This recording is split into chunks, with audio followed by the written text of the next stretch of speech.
this is good. I have been dying to talk to you about how you've come about with the decision to shift from like a pre-trib rapture to a post-trib rapture understanding.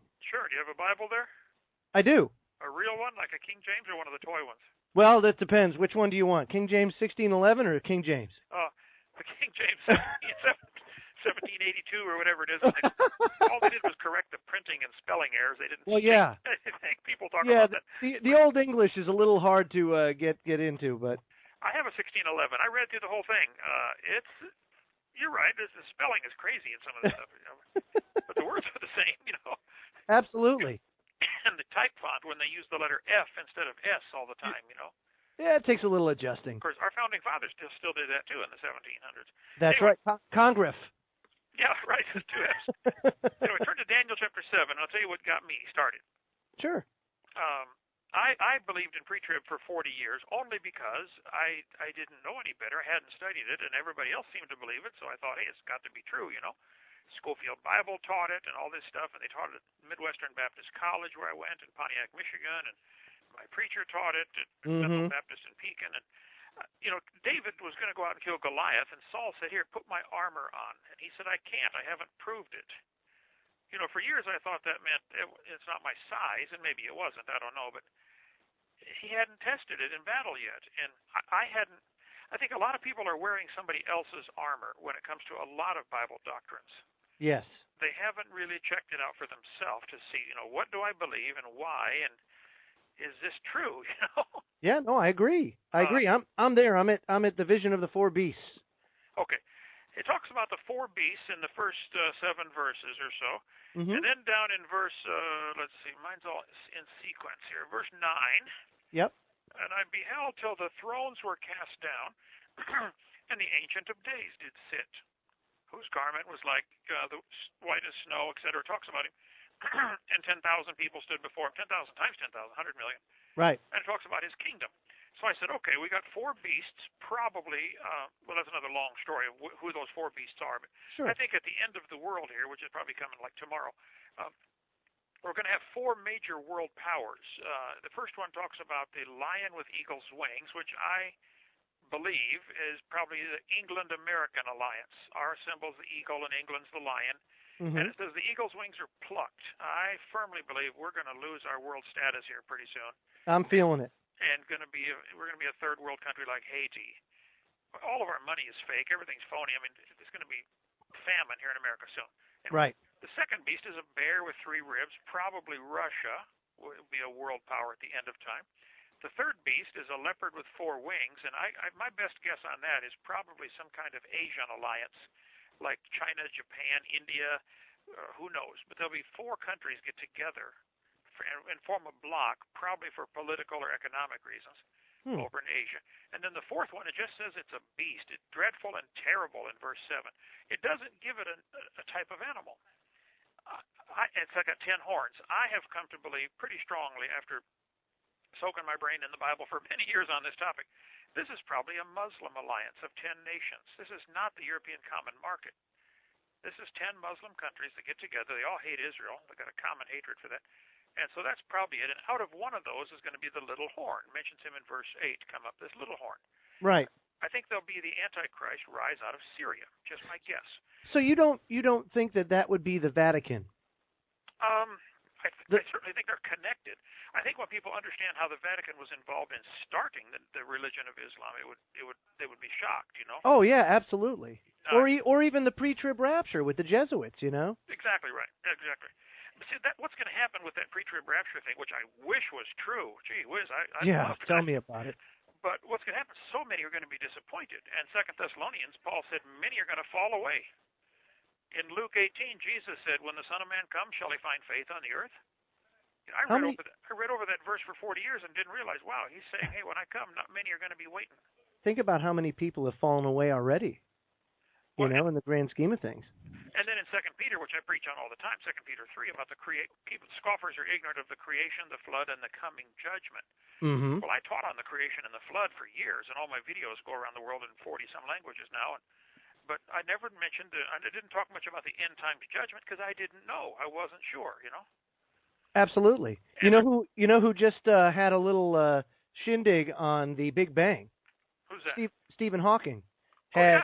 Yeah, as a matter, I can't remember where he did it. I'm looking it up right now, but it was out in California, and people were offering $1,000 a ticket to hear him talk about the Big Bang and how creationism, they've got it all wrong.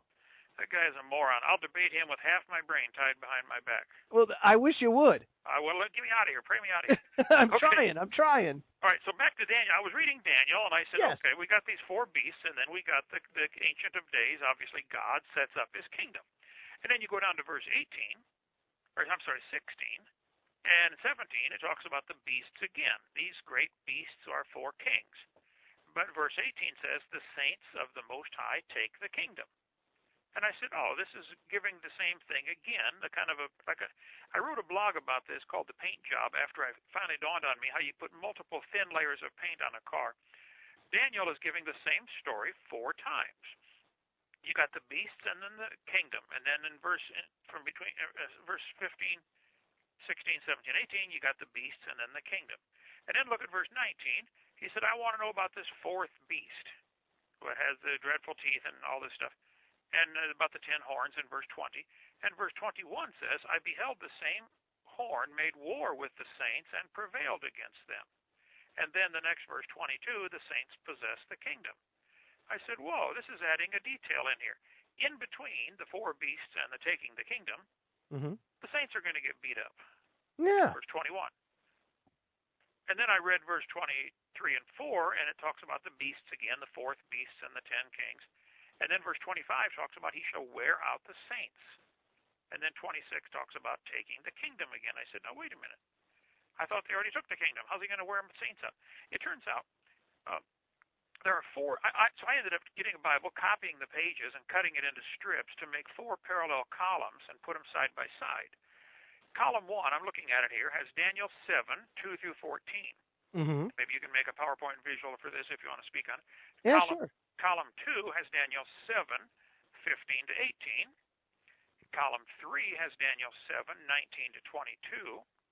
And column 4 has Daniel 7, 23 to 27. And then I drew lines between every time I talked about the beast and actually ended up color-coding it. And then every time I talked about the kingdom, color-coded those and drew lines connecting them. And in between, you have the saints getting beat up and worn out and, prevailed against.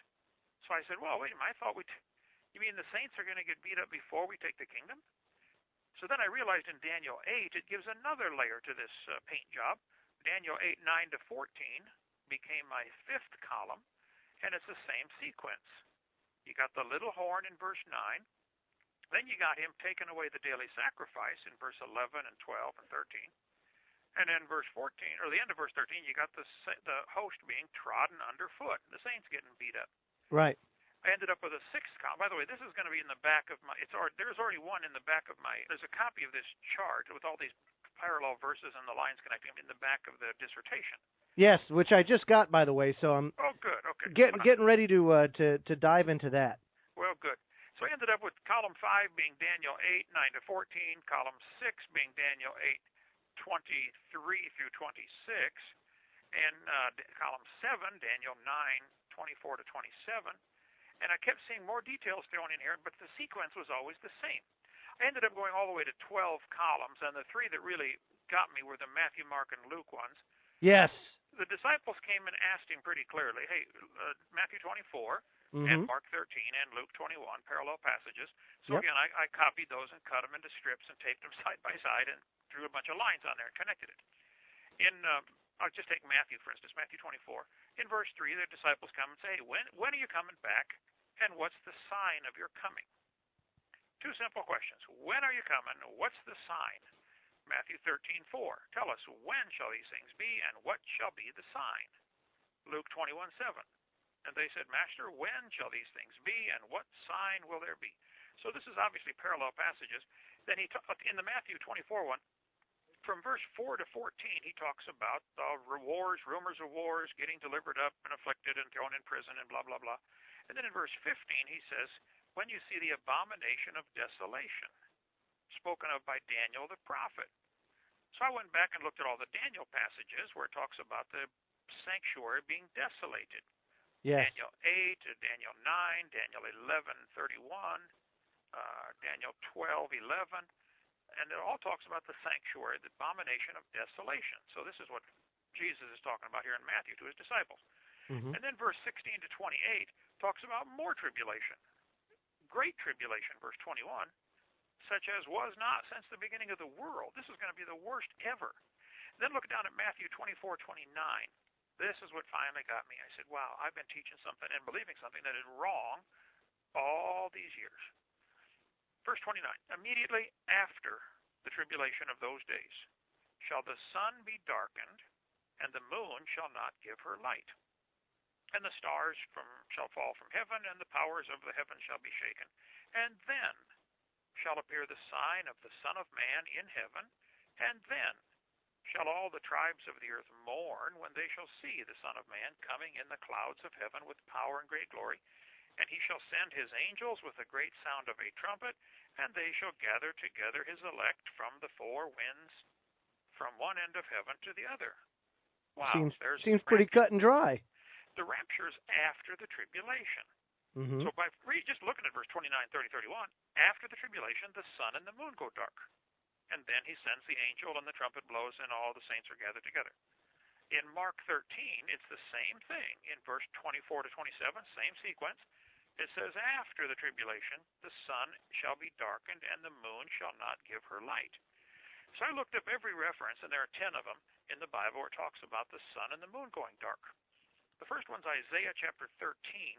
Talks about the sun and the moon go dark in verse 10. And then I went through and I chased this. I found out, wow, especially in the book of Joel, there's a lot about this topic of the sun and the moon going dark. And it says, the sun and the moon go dark before the great and terrible day of the Lord. It says it again in Acts chapter 2, verse 20. You know, on the day of Pentecost. It's a strange verse. Acts 2:20 says, the sun and the moon shall go dark before the day of the Lord. And I said, hold it. After the tribulation, the sun and the moon go dark, and the sun and the moon go dark before the day of the Lord. So the day of the Lord, obviously, is coming after the rapture. Right. And then I realized I had been deceived or fooled or dumb, I don't know what it was, but I didn't catch that there's a vast difference between the day of Christ, which is mentioned 7 times in the Bible, and the day of the Lord, which is mentioned a couple of 100 times. All through the minor prophets, especially, you know, Hosea, Joel, Amos, all those smaller books at the end of the Old Testament, it talks a lot about the day of the Lord. So does Isaiah, Jeremiah, and Ezekiel. But I just never could. For 40 years, I kind of read over it as my duty, you know, chapter a day to keep the devil away. But I never really liked it. I never understood it. The prophets, the Old Testament stuff. Hate to confess that to you, but oh no, it's okay. You know what I mean? It just was like, what is this? But why do you think people are so deceived? I think several things. They want desperately to believe that we aren't going to suffer. Yeah. So do I. Okay. But of course. It's just not true. In the world ye shall have tribulation. 2 things people have confused in the last 180 years especially. They've confused, and probably because of the new Bible perversions, they've confused the day of Christ and the day of the Lord. The day of Christ is the rapture. If you look at the 7 references to the day of Christ, that's the day we rejoice. And it's mentioned, 1 minute left. It's mentioned in Philippians twice. It's mentioned in 1 Corinthians twice, 2 Corinthians once. The day of Christ is the day of the rapture. And then the day of the Lord has actually 2 parts to it, a time of wrath when God pours out the 7 vials and 7 trumpets. And then there's a time of wonderful peace on earth. If you look at Revelation 6:12, it talks about the sun and the moon going dark. So there's the key right there. The disciples asked him, when are you coming in? What's the sign? Well, the sign is the sun and the moon going dark. Well, that's fantastic. Brother Ken, I'll tell you what, I will be putting out your the link to 2 Peter 3 and how they can get the book, and also your the latest email that you put out about the getting you relocated. We got to get you out of there. I got to get home. Sounds great. Okay, thanks a lot, brother. Call anytime. Let me know when you want me to call. You got it, Brother Kent. All Take care. God bless. Okay, bye-bye. Bye-bye.